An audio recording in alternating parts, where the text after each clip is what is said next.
They were seated on the floor. "I can't stay long. I must get to work." He sipped some water.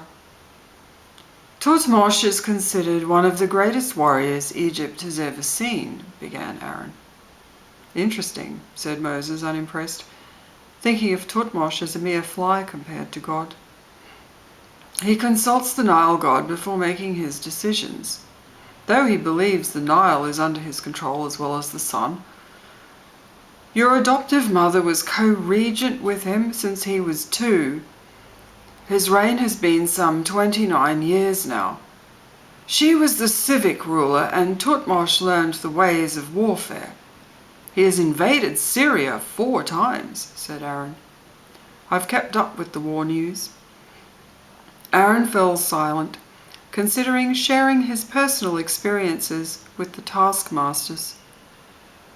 Moses observed Aaron and waited, but then added his own news. Hatshepsut visited me during her trade tours. Oh, I am glad, responded Aaron, breaking from his train of thought. She travelled all the way to the south of Midian to a trade town called Punt. On the way back, she searched me out. She found trade more effective for the economy than warfare. When did this happen? Asked Aaron. I was about 55 at the time. I have to admit I felt a bit covetous when I saw the goods my mother had bought. Gold, ebony, furs, and even myrrh trees. The baboons I can live without, Moses finished, smiling. Oh, we have lots of those here, joked Aaron, and they laughed. I'm glad my mother isn't here now. I'm sure she would have got herself killed trying to help our cause. Thank you for all you've done, Aaron. I'll go back to my family now. Zipporah, Moses' wife, and their 2 young sons ran out of their tent and embraced Moses. He kissed them. Zipporah was an Ethiopian who had been given to Moses by her father Jethro, the priest of Midian. Moses had spent the past 40 years shepherding Jethro's flock.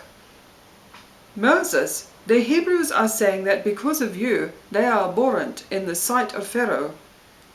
They think they will be put to the sword. Moses shook his head. No, God will take care of this. Let's sit down and rest a while, and then I will ask the Lord what I am to do next. Moses put his hand around Zipporah's waist. Gershon, their eldest, took Moses' other hand, and they entered the tent and closed its curtained entrance. After a time with his family, Moses rode their donkey a short distance east to the Sea of Reeds. He was wondering if the water would be clean, but on arrival he saw a group of grieved fishermen by a lake of blood.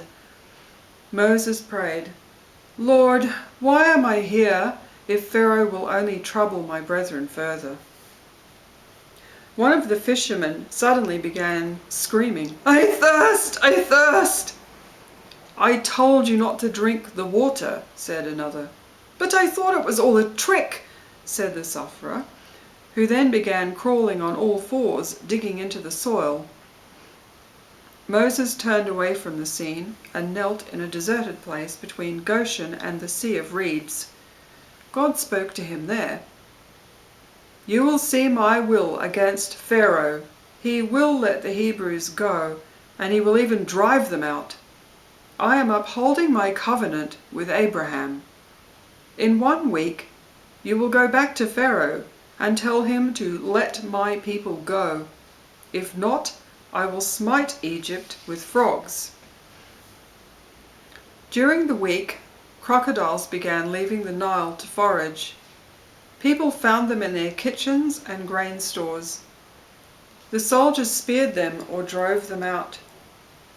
Water birds had left the area, so the crocodiles devoured the domestic fowl in the Egyptians' gardens. There were many shields covered with crocodile hide that spring. The Egyptians dug into the earth around the Nile and were able to obtain some dirty water, but it was the last place they wanted to be, and more than 1 person was taken by the crocodiles. An Egyptian man named Kosei was in his chamber. He put on his skirt, smoothing it flat with his hands. He slipped his feet into his sandals and combed his hair with his fingers. Royanet lay on the cushions in his chamber. "Get up and put your rags back on," instructed Kosei. Royanet collected her dress from the floor and slipped it over her head. Kosei slapped her behind. "Back to your mistress," he said. Royanet padded barefoot out of his chamber. In the corridor, she paused. "Oh no, not again," she said as she felt a hot flow coming from within. Her periods were coming too frequently. What could be wrong? The physician said it was normal to be irregular at 14. Her friend Sakar was 16, and she wasn't sure about it either. Royanet hurried to the servants' dormitory and bound a cloth between her legs. Cramps ached in her hips and belly. She collapsed in agony onto her narrow cot and sobbed. Sakar came in and sat beside her. "Royanet, what has he done?" "I'll call a physician." "No, thanks, Sakar, it's just my menses again." Sakar rubbed her back. "Blood everywhere," she remarked in irony. "I've heard there is water in Goshen." When there was no answer, Sakar lay down beside her friend. "Sakar, where is that girl now?" asked an Egyptian woman's voice outside. Sakar whispered, "Come on, Roysie, let's get out of here." Royanet sat up with her legs outstretched on the bed. "There's blood all down my legs and only more blood to wash it off with. My mother is only a few streets away. Let's get you cleaned up." They rolled off the bed and stood up. A little girl came to the door. "Here she is," she called out. The Egyptian woman appeared and saw the smears on Royanet's legs. "Off you go," she said to the child, who walked away. "We're going to my mother's," said Sakar, "for some clean water."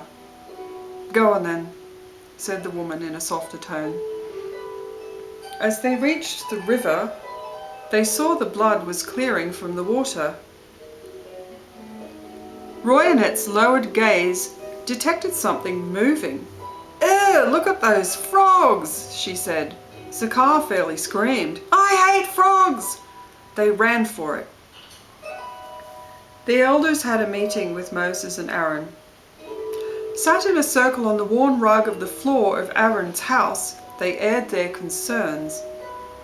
Pharaoh's magicians were able to produce frogs with their enchantments, so he thinks we are casting spells to scare him, said Aaron.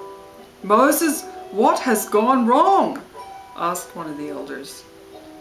"The blood and frogs are judgments from the God of Abraham, Isaac, and Jacob," Moses answered. "My wife is terrified that we will be next to suffer these plagues, and on top of the extra beatings we're already getting," said another of the elders. "The people are dying." "Please, we must believe that our people will soon return to Canaan," said Aaron, "as God said we would. And is this the right time? Suppose these events are only something natural." "But we all saw the miraculous signs," argued another. "Nothing happens outside the will of the Almighty." There was silence for a moment.